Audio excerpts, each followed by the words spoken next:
নমস্কাৰ আপোনালোকৰ বাবে আৰু এটা গুৰুত্বপূৰ্ণ ভিডিঅ' নিছে ভিডিঅ'টো আপোনালোকে স্কিপ নকৰি সম্পূৰ্ণলৈ চাই থাকিব। ইয়াত যিটো পঞ্চায়ত বিভাগৰ যিটো চাকৰি মুকলি কৰি দিছে ইয়াত গোটেইখিনি প্ৰচেছটো সম্পূৰ্ণ তথ্যখিনি এটা ভিডিঅ'তে পাই যাব। ভিডিঅ'টো আপোনালোকে স্কিপ নকৰি সম্পূৰ্ণলৈ চাই থাকিব। আৰু এটা কথা ইয়াত কি আছে আছাম আৰু চেণ্ট্ৰেল গভৰ্ণমেণ্টৰ দুটা জব ইয়াত মানে এড কৰা আছে। আপোনালোকে ভিডিঅ'টো স্কিপ নকৰি সম্পূৰ্ণলৈ চাই থাকিব, কিয়নো ইয়াত কি আছে আছাম গভৰ্ণমেণ্টৰ ফালৰ পৰা যিটো চাকৰি মুকলি কৰিছে সেইটো এই ভিডিঅ'তে কি আছে এড কৰা আছে। আপোনালোকে ভিডিঅ'টো চাব, লাষ্টত আছে সেই ভিডিঅ'টো।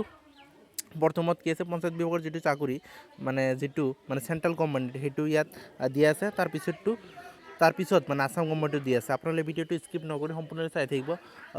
হ'ব, ভিডিঅ'টো এতিয়া চাই থাকক। হ'ব, নমস্কাৰ আপোনালোকৰ কাৰণে আৰু এটা গুৰুত্বপূৰ্ণ ভিডিঅ' নিছে ভিডিঅ'টো আপোনালোকে সম্পূৰ্ণলৈ চাই থাকিব। ইয়াত পঞ্চায়তে যিটো ৰাজ বিভাগৰ ফালৰ পৰা চাকৰি মুকলি কৰিছে, পঞ্চায়ত বিভাগৰ ফালে চাকৰি মুকলি কৰিছে। আপোনালোকক গোটেই প্ৰচেছটো এটা ভিডিঅ'তে দেখাম। আপোনালোকে ভিডিঅ'টো স্কিপ নকৰি ভিডিঅ'টো সম্পূৰ্ণলৈকে চাই থাকিব। আৰু কোনে কোনে ইয়াত আবেদন কৰিব পাৰিব সেইটো কৈ দিম লগতে, আৰু শিক্ষাগত যিটো অৰ্হতা বয়সৰ যিটো সময়সীমা সেইটো কৈ দিম। আপোনালোকে ভিডিঅ'টো স্কিপ নকৰি সম্পূৰ্ণলৈকে চাই থাকিব। ইয়াক কেনেদৰে আবেদন কৰিব লাগে সেইটো কৈ দিম লগতে। আৰু যদি ফাৰ্ষ্ট টাইমৰ কাৰণে ভিডিঅ'টো চাই আছে লাইক এটা কৰি দিব ভিডিঅ'ত, আৰু চেনেলটো যদি এতিয়ালৈকে ছাবস্ক্ৰাইব কৰা নাই চেনেলটো ছাবস্ক্ৰাইব কৰি ল'ব, কিয়নো সকলো ধৰণৰ ভিডিঅ' ইনফৰমেশ্যন ভিডিঅ' দিয়ে থাকোঁ আপোনালোকৰ সুবিধাৰ কাৰণে। ইয়াত চাব পাৰে পঞ্চায়ত যিটো ৰাজ বিভাগৰ ফালৰ পৰা চাকৰি মুকলি কৰিছে গোটেইখিনি প্ৰচেছটো দেখুৱাই আছে। LDC সচিব বিভাগৰ ফালৰ পৰা চাকৰি হয়। ইয়াত দেখিব পাৰে টোটাল ভেকেঞ্চি সেইটো কৈ দিম লগতে। ইয়াত দেখিব পাৰে ভেকেঞ্চি যিটো নেম আছে গ্ৰাম পঞ্চায়ত ভৰ্তি 2026, অৰ্গেনাইজেশ্যন যিটো নেম হয় পঞ্চায়ত ৰাজ ডিপাৰ্টমেণ্ট হয়। ইয়াত পোষ্ট যিটো নাম আছে ইয়াত দিয়া আছে পঞ্চায়ত সেৱক, লয়াৰ ডিভিজন ক্লাৰ্ক আছে, ৰেভিনিউ ষ্টাফ আছে। ইয়াত কি আছে পোষ্ট নেমবিলাক ইয়াত কি আছে এটা এটাকৈ দিয়া আছে। কপি ৰাইটাৰ আছে, জুনিয়ৰ ফিল্ড ইনভেষ্টিগেটৰ। তাৰপিছত ইয়াত চাব পাৰে টোটাল যিটো পোষ্ট আছে টোটাল যিটো ভেকেঞ্চি আছে পদ আছে ইয়াত 25,311টা টোটাল ইয়াত পদ আছে। এপ্লাই মোডটো অনলাইন যোগেদি ইয়াত আবেদন কৰিব লাগিব। আৰু কোনে কোনে ইয়াত আবেদন কৰিব পাৰিব, অসমৰ সকলো ল'ৰা ছোৱালীয়ে ইয়াত আবেদন কৰিব পাৰিব, কিয়নো ইয়াত কৈছে who can apply all India male and female. তাৰপিছত ইয়াত দেখিব পাৰে পঞ্চায়ত যিটো ৰাজ বিভাগৰ যিটো এজ যিটো লিমিট হয়, পঞ্চায়ত বিভাগৰ পৰা যিটো চাকৰি মুকলি কৰিছে তাত এজ লিমিট ইয়াত কোনে কোনে বয়স কিমান বয়স থাকিলে ইয়াত আবেদন কৰিব পাৰিব সেইটো ইয়াত প্ৰচেছটো ইয়াত কৈ দিছে। মিনিমাম যিটো এজ আছে 18 বছৰ যদি হৈছে তেনেহ'লে ইয়াত আবেদন কৰিব পাৰিব। যদি 18 পৰা 40 বছৰ ভিতৰত আছে অথবা 18 পৰা 40 বছৰ যদি বয়স হৈছে তেনেহ'লে ইয়াত আবেদন কৰিব পাৰিব। মিনিমাম যিটো এজ দিছে 18 আৰু মেক্সিমাম যিটো এজ আছে 40 অৰ্থাৎ 40। এপ্লিকেশ্যন যিটো ফিজ ইয়াত মাচুলটো দিব লাগিব। ফৰ জেনাৰেল OBCৰ কাৰণে 100 টকা লাগিব, SC ST আৰু PWDৰ কাৰণে 100 টকা লাগিব। আৰু পে'মেণ্ট মোডটো অনলাইন যোগেদি দিব লাগিব। ইয়াত কি আছে অনলাইন যোগেদি ক্ৰেডিট কাৰ্ড, ডেবিট কাৰ্ড আৰু নেট বেংকিং দ্বাৰা কি আছে দিব লাগিব পে'মেণ্ট মোডটো।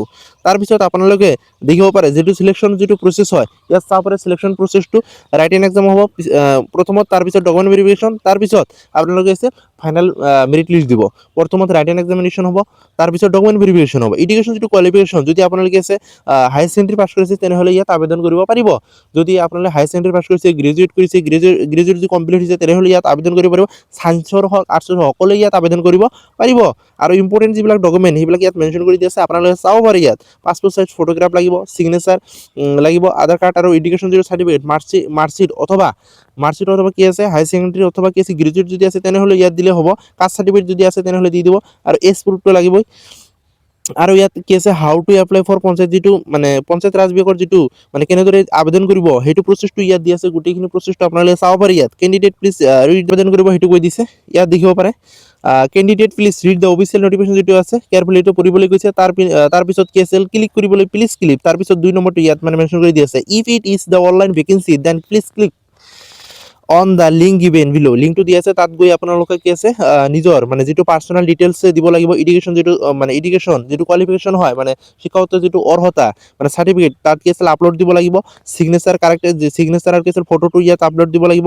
তাৰপিছত কি আছে লাষ্টত গৈ ছাবমিশ্যন কৰাৰ পিছত কি আছে সেইটো নেট বেংকিং অৰ্থাৎ ক্ৰেডিট কাৰ্ডৰ জৰিয়তে কি আছে পে'মেণ্টটো সেইটো কি আছে দিব লাগিব, পে'মেণ্ট কৰিব লাগিব। তাৰপিছত কি আছে প্ৰিণ্ট আউট কৰিবলৈ কৈছে লাষ্টত যিটো ফাইনেল যিটো ছাবমিশ্যন হ'ব।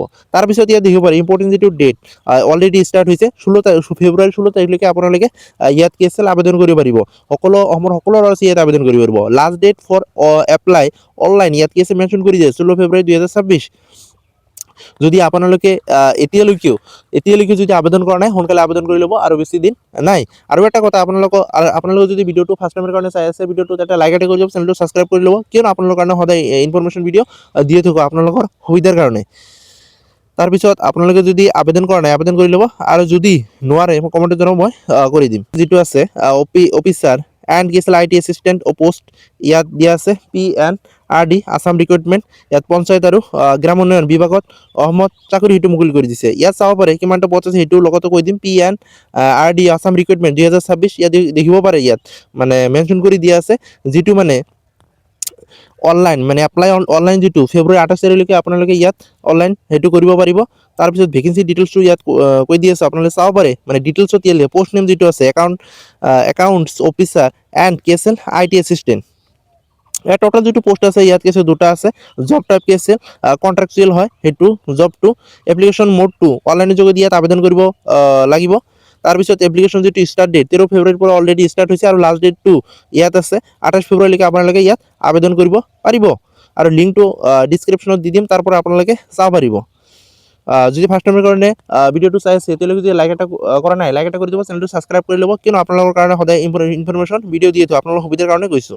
তাৰপিছত ইয়াত দেখিব পাৰে ভেকেঞ্চি যিটো ডিটেইলছ একাউণ্ট যিটো অফিচাৰ আছে, ইয়াত এটা পোষ্ট আছে। ইয়াত মান্থলি যিটো মানে চেলাৰী দিব 38,000 মানে 38,000 টকাৰ পৰা সেইটো ষ্টাৰ্ট হ'ব।